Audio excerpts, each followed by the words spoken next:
Hey folks, it's Ben. We're here with another dual channel release for this essentially part 2 of the Firman generator. I'm here with my assistants. There's Fergus the cat over there, and I've got my 2.5-year-old son over here who's playing on the Gilson. But what we're going to do is get this Firman generator up running and then let's see how awesome it is. I watched a couple YouTube videos last night on it, and it actually seems pretty cool. Now we just opened up the box and looked at it, and I was able to look at the instructions. And so what they actually say to do is tilt her up on her generator side and remove the bolts that are on the bottom. So let's go ahead and do that. I still have it on the cart, but there's no liquids in it yet. So we can take off this styrofoam here, and what they're referring to are these two red bolts that are right here. So and they give us the wrenches to do it, so we'll just take those out, and that essentially what is for shipping. The generator's on some rubber isolation mounts, and they didn't want those damaged during shipment.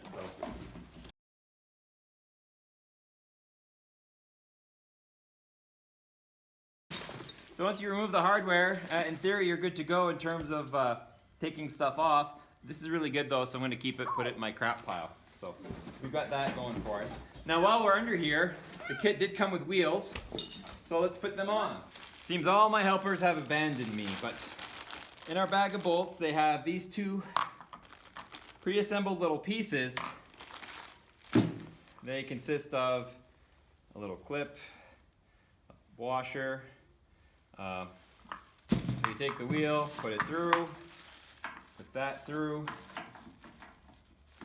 the holes, the washer in, the little cotter-like pin, and that's it. Do it for the other side, and now you've got wheels on the unit. Okay, next up is the little front foot here that you see. These two little nuts, once again, the wrenches should fit on them, so you don't actually need any tools. I wouldn't save setup till wherever you were. I'd set it up ahead of time, but just in case, it technically comes with all the tools you need to set this up. So.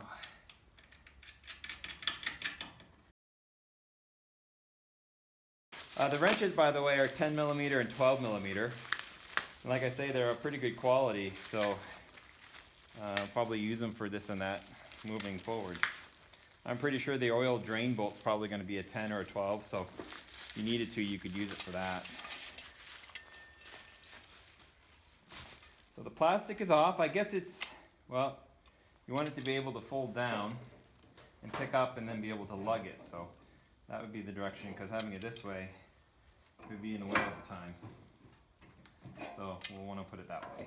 I'm sure the instructions clearly state how to place it, but I read them last night and I've since left them in the house. So, all right. So that's that. So my generator is technically now mobile and ready to go. Our trailer is pretty level. It's not really unlevel. And so we have our oil fill here, which is empty, which is good news, I guess. And we have our bag of Firman brand oil. The 10W30. You can use 10W30 through its entire operational range, although they'll also take a 5W30 full synthetic. So after our initial 5 to 10 hours of operation, we'll change the oil just because that's a good idea.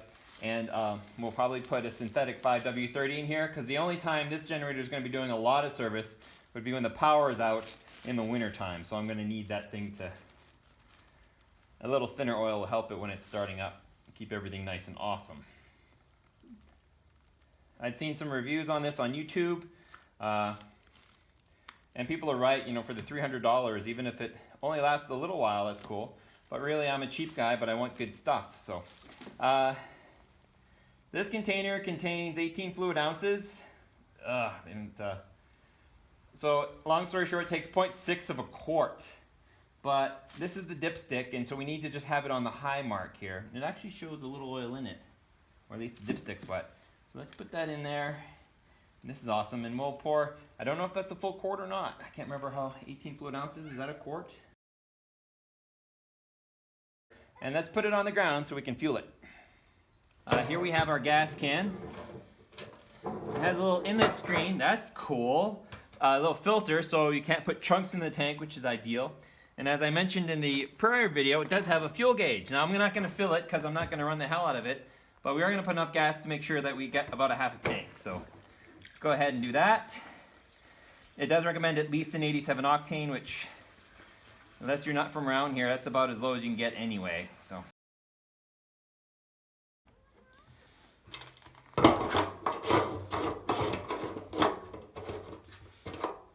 Okay, you'll have to pardon the wind noise. Part of the instructions is very highlighted, is that they definitely don't want you running it indoors, and that makes sense. These machines make carbon monoxide, and that will kill you. So, part of the starting instructions, which are along the tank here, let's follow them to a T every time. So it says check the oil.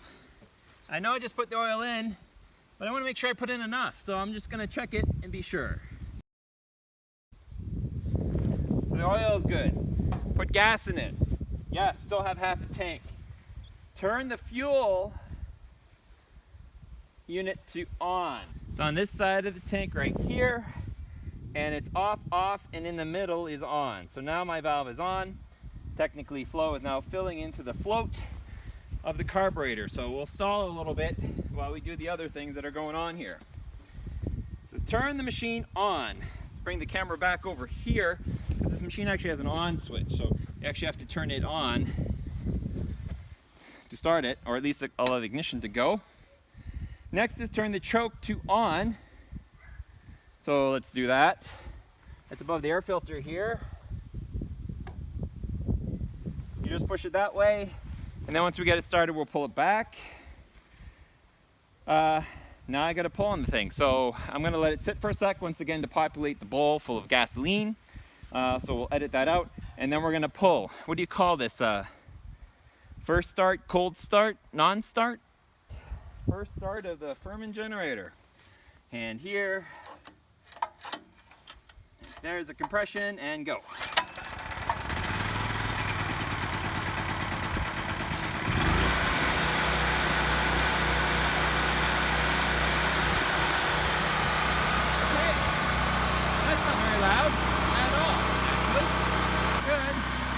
That's the voltage, 122.7, that's cool.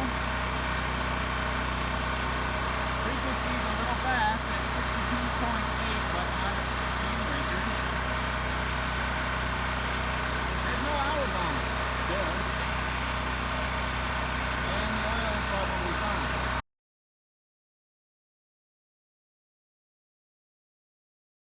Kerput. And last thing on the list is to turn the fuel off. Cool beans. All right, guys. Catch you later.